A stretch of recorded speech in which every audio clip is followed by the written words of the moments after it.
Olá, eu sou Raquel Alves, filha do escritor e educador Rubem Alves e também presidente do Instituto Rubem Alves.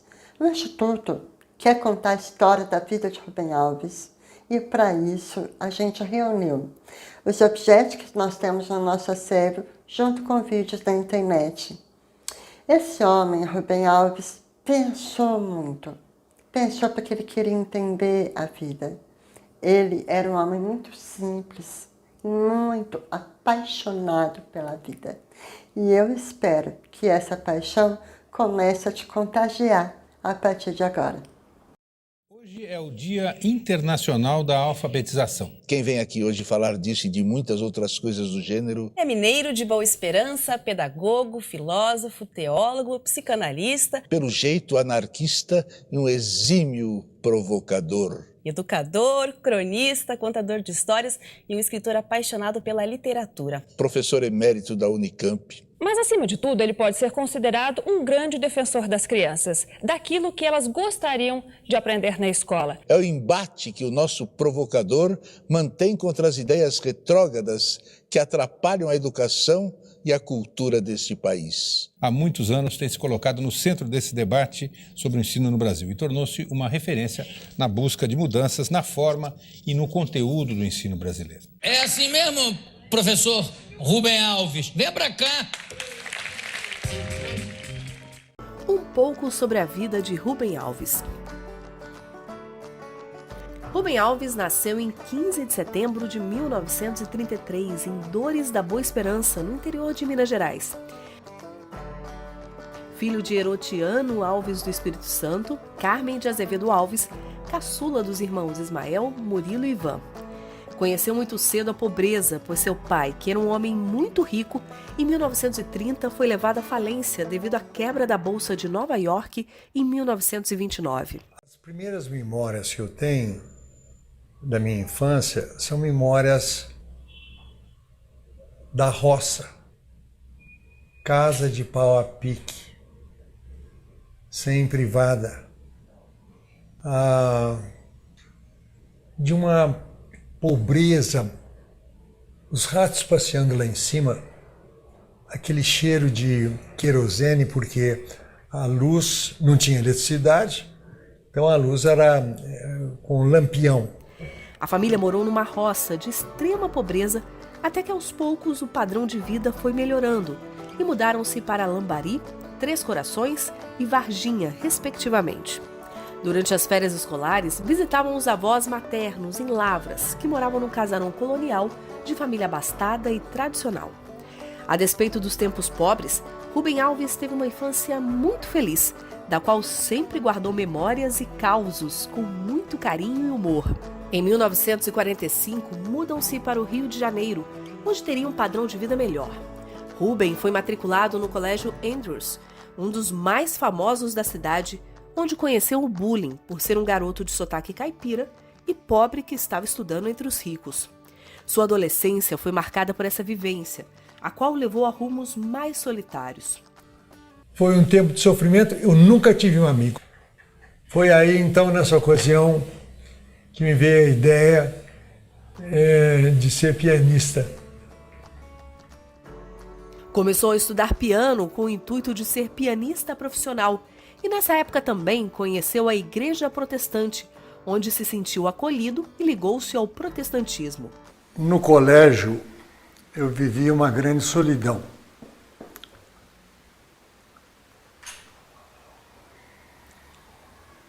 A igreja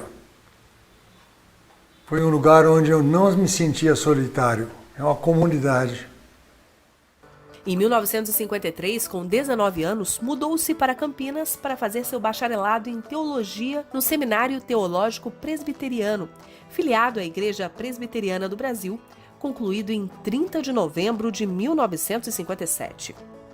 Grande parte das religiões é baseada nessa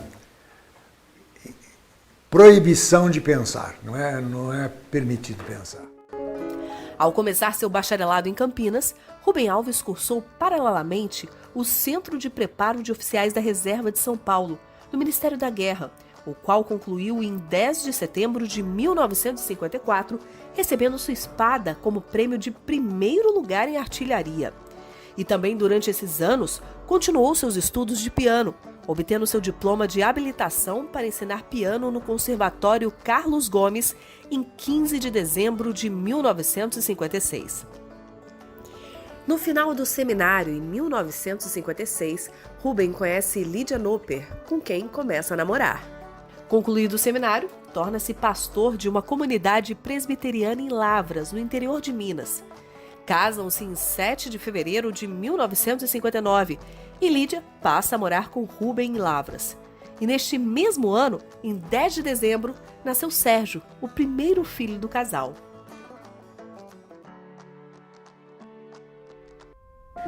De repente, os céus da religião me pareceram infinitamente chatos. Como pastor de uma comunidade protestante no interior de Minas, entreguei-me ao cuidado dos pobres, sem jamais pensar em convertê-los. Em pouco tempo como pastor, Rubem toma consciência de que sua linha de pensamento teológica não era convencional, o que o levaria a caminhos difíceis. Como ele mesmo escreveu, eu achava que a religião não era para garantir o céu depois da morte, mas para tornar esse mundo melhor enquanto estamos vivos. Claro que minhas ideias foram recebidas com desconfiança. A periferia de Lavras, as pessoas mais sofridas que você pode imaginar. Não tinha ninguém para atender essas pessoas. Então, eu preguei para mudar a cabeça dos membros da igreja. Muita gente mudou a cabeça, começou a pensar coisas diferentes. Então, ao invés de ficar pensando no céu, as pessoas começaram a ter consciência de que era preciso amar as pessoas que estavam sofrendo. Ainda em Lavras, além de pastor, Rubem lecionou filosofia no curso científico do Instituto Gammon. Pouco tempo depois, em 17 de julho de 1962, nasceu Marcos, o segundo filho do casal. Logo em seguida, em 1963, foi sozinho para Nova York fazer seu mestrado no The Union Theological Seminary, conquistando o título de mestre de teologia sacra em 19 de maio de 1964, com sua dissertação, A Theological Interpretation of the Meaning of the Revolution in Brazil. No final da sua estadia nos Estados Unidos, ficou sabendo sobre o golpe militar de 31 de março de 1964 no Brasil, o que lhe causou grande preocupação, pois sabia que sua visão como pastor não era considerada ortodoxa. E houve uma mudança na nossa cabeça da geração nova. Antes, a gente queria salvar as almas do inferno para ir para o céu. Agora que nós não acreditávamos nem no inferno nem no céu, nossa missão era salvar o Brasil, era transformar o Brasil. Então a nossa fé metafísica se transformou numa fé política. Daí o engajamento, especialmente da juventude, da Igreja Católica, da Igreja Protestante, se ligarem com os movimentos, entre aspas, revolucionários. Então a transcendência que estava no céu passou a transcendência que está no futuro. Aí eu criei conflito com o resto da igreja, eu e um grupo. Todo mundo era conservador e nós éramos diferentes. Então começou, por parte da igreja, um movimento para liquidar a gente. De volta ao Brasil, regressou a Lavras com a família e lá começaram seus anos de solidão, medo e perseguição, pois seu nome havia sido enviado ao Supremo Concílio com acusações difamatórias. Como ele mesmo relatou, voltei ao Brasil. Comecei a aprender a conviver com medo. Antes eram só fantasias. Agora, sua presença naquele homem que examinava o meu passaporte e o comparava com uma lista de nomes. Ali ficava eu, pendurado sobre o abismo, fingindo tranquilidade. Qualquer emoção pode denunciar, até que o passaporte me era devolvido. Em 1965, foi convidado a fazer doutorado, também nos Estados Unidos, desta vez em Princeton, no Seminário Teológico de Princeton. Desta vez, tendo a companhia de sua família, viveu anos de muita paz longe da perseguição militar.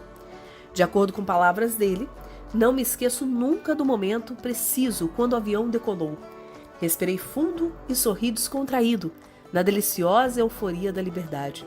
Em 4 de junho de 1968, recebeu seu título de doutor em filosofia pela defesa de sua tese, A Theology of Human Hope. De volta ao Brasil, no final do ano de 1968, foram morar em Campinas, no interior do estado de São Paulo, e em 1969, Rubem começou a lecionar na Faculdade de Filosofia de Rio Claro, onde iniciou sua carreira acadêmica. Nessa época, influenciado pela experiência breve, porém amarga de desemprego, decidiu renovar seus conhecimentos de piano e conquistou seu registro como professor de piano em 30 de junho de 1970, pelo Conselho Estadual de Cultura. Em 1971, é convidado a lecionar como professor visitante no The Union Theological Seminary, em Nova York, para onde retorna com sua família. Desta vez, sua estadia no exterior foi rápida, mas lhe conferiu o título de cidadão honorário de Indianápolis. Regressando novamente ao Brasil em 1972, a família volta a residir em Campinas e Rubem retorna à Faculdade de Rio Claro para, em 1974, ingressar no Instituto de Filosofia da Universidade Estadual de Campinas, a Unicamp. Em 10 de novembro de 1975, nasceu Raquel, a filha caçula do casal. Este fato marcou a sua vida e sua carreira, pois sua filha nasceu com lábio leporino e fissura palatal, e diante disso, Rubem Alves transformou seu jeito de escrever. Começou a se desligar dos formatos acadêmicos de escrita, dando espaço àquilo que lhe dizia o coração, como forma de tocar a alma e também ajudar a sua filha. Os olhos são órgãos muito cruéis. O jeito de olhar. Então é como se eu estivesse o tempo todo escrevendo para colocar beleza no sofrimento. Em 8 de abril de 1980, conquistou o grau de livre docente em filosofia política pela Unicamp. Em 1982, torna-se membro da Academia Campinense de Letras. Seguiu sua carreira como professor universitário na Unicamp até o começo da década de 1990, quando se aposenta. Neste período, assumiu dentro da universidade as diretorias de assessoria especial para assuntos de ensino e de assessoria de relações internacionais.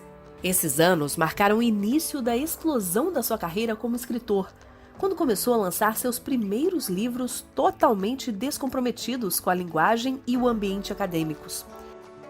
Inspirado pela sua filha, começa a escrever também histórias para crianças. Já no final da década de 1980, começou a fazer sua formação em psicanálise em São Paulo, para iniciar trajetória como psicanalista quando se aposentasse. Logo após sua aposentadoria, dedicou-se à sua rotina de psicanalista e escritor. Foi nessa época que começou a ser reconhecido nacionalmente como palestrante e educador. Em 1995, Rubem e Lídia se divorciaram e Rubem iniciou seu relacionamento com Thaís Couto, com quem tem uma relação estável durante 14 anos. Neste mesmo ano, em 3 de maio, recebeu o título de professor emérito da Unicamp, em reconhecimento à sua contribuição ao desenvolvimento da universidade. Um ano mais tarde, em 27 de maio de 1996, recebeu o título de cidadão campineiro, em reconhecimento ao seu talento como escritor e intelectual que vivia na cidade. Os anos de seu relacionamento com Thaís marcaram seu desligamento gradativo da vida de psicanalista, ocupando-se exclusivamente de dar palestras nacionais e internacionais e escrever. Foi nesses anos que conheceu o vilarejo de Pocinhos do Rio Verde, por onde se apaixonou. Construiu então um chalé no alto de uma colina para poder viver perto da natureza, revezando dias em Campinas e dias em Pocinhos. Entre 1998 e 2008, Rubem Alves se consagrou um dos maiores nomes da educação brasileira, intensificando sua produção literária nas áreas de educação e como cronista. Em 2003, recebeu do governador do estado de São Paulo o prêmio PNBE, o educador que queremos. Em 2006, Rubem descobriu um câncer no estômago, do qual se cura apenas cirurgicamente. Em 2009, recebe o segundo lugar do Prêmio Jabuti na categoria Contos e Crônicas com seu livro Ostra Feliz Não Faz Pérola, editado pela editora Planeta. Logo em seguida, em 9 de novembro de 2009, submete-se a uma cirurgia cardíaca. Nesse período, seu relacionamento com Thaís chega ao final. O processo pós-operatório reaproximou Rubem e Lídia, que se casaram pela segunda vez em 18 de dezembro de 2010. No início de 2011, descobriu o mal de Parkinson, doença que o enfraqueceu gradativamente, forçando-o a ir parando pouco a pouco com suas tarefas e compromissos como viagens e palestras, bem como as crônicas que escrevia regularmente para os jornais como Correio Popular e Folha de São Paulo. Em 2012, a versão publicada nos Estados Unidos de seu livro Transparências da Eternidade, traduzido para o inglês como título Transparencies of Eternity, recebeu a menção honrosa em excelência em publicações religiosas do prêmio Erich Hoffe Awards. Nesse mesmo ano, fundou em 15 de setembro, dia do seu aniversário, o Instituto Rubem Alves, com a iniciativa de preservar e perpetuar seu legado. Em 11 de abril de 2014, foi representado pela sua filha Raquel para receber o prêmio Grandes Educadores, oferecido pelas faculdades Projeção em Taguatinga, Distrito Federal. Numa noite no final de maio de 2014, o Instituto Rubem Alves ofereceu ao seu até então presidente uma surpresa agradável. Apresentou-lhe sua nova sede, onde estavam todos seus prêmios e títulos, além de livros e objetos que fizeram parte de toda a sua trajetória de vida. E como se estivesse apenas guardando a segurança de que sua obra não partiria junto com ele, faleceu, ou melhor, como ele mesmo dizia que deveria ser, encantou-se, em 19 de julho deste mesmo ano, de falência múltipla dos órgãos. Em junho de 2015, quase um ano após a sua partida, recebe in memoriam, representado novamente pela sua filha Raquel, o título Honoris Causa, conferido pela Universidade Federal do Espírito Santo.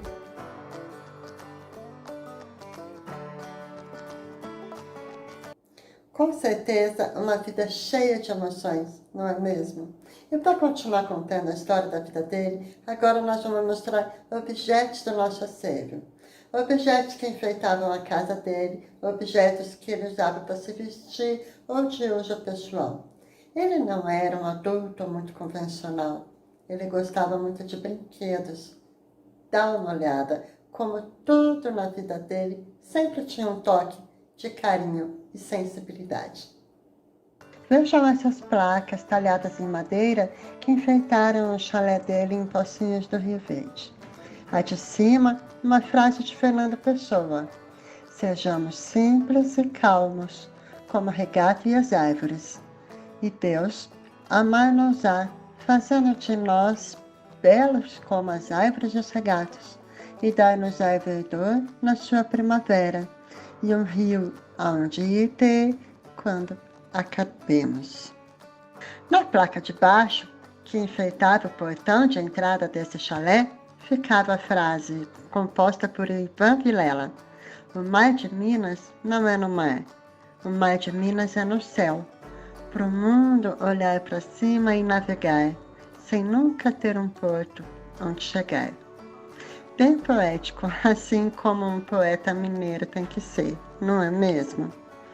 Veja esta outra plaquinha, bem pequenininha e louça, que ficava nas portas dos apartamentos dele. Pax et bonum, do latim quer dizer paz e bem. E era assim que ele recebia as pessoas. Esta árvore aqui também, símbolo de paz e mansidão, sempre tinha lugares bem especiais dentro das casas dele, acompanhada sempre dessas duas plaquinhas de madeira com as frases esculpidas: Tempus fugit e Carpe diem, que vem do latim e quer dizer o tempo foge. Portanto, colha o seu dia. Essa era a filosofia do pensamento dele, da forma dele de viver o tempo todo. Além da decoração da casa, Rubem tinha um gosto muito peculiar. Rubem também adorava brinquedos, não os eletrônicos, mas aqueles que desafiam a nossa inteligência, aqueles que olham para a gente e dizem: ei, vem aqui, vê se você consegue brincar comigo. Ele tinha vários brinquedos de quebra-cabeça, de monta e desmonta, e era apaixonado principalmente por peões e caleidoscópios. Também tinha seu jeito muito próprio de se vestir, sempre com a sua boina, seus óculos pendurados no pescoço e seu tênis xadrez. Seu escritório também estava cheio de objetos costumeiros, a máquina de escrever muito usada que antecedeu o computador. O grampeador também antigo que o acompanhou até o final de sua vida. As bolas de vidro usadas como peso de papel. Esta bola verde foi o único presente do seu pai que ficou com ele como herança. Ele olhava para a bola verde e pensava no seu pai com carinho. E enquanto pensava e escrevia, geralmente estava acompanhado do seu bom e velho cachimbo, com os mais variados aromas. E a gente está chegando perto do finalzinho dessa história. E para arrematar, eu gostaria de dizer que eu não escolhi esse cenário à toa. Olha aqui, esses quadros eram dele, faziam também parte da decoração da casa dele. Essas 3 folhas eram folhas de caqui, um pé que ele conheceu na Itália e que foi o único ser vivo que sobreviveu à bomba atômica de Nagasaki. Bem simbólico, né? Como símbolo de vida, ele trouxe essas folhas para cá e montou esse quadro. Ele gostava muito de passear nos parques e colher folhas. Olha aqui, ele mesmo colhia, secava no livro, passava verniz e depois fazia esses quadros, este. E aqui nós temos a folha favorita, que não é uma folha, eu falei errado, é uma flor. A flor do pé amarelo, a grande paixão dele. Ele gostava de pés amarelos porque os pés fazem tudo ao contrário. Enquanto a maioria das árvores espera a primavera para florescer, o ipê floresce no inverno. E ele também pensava ao contrário. E por isso, eu vou encerrar aqui essa história que eu estou contando, enquanto filha e presidente do Instituto Rubem Alves. Você pode encontrar outras histórias diferentes.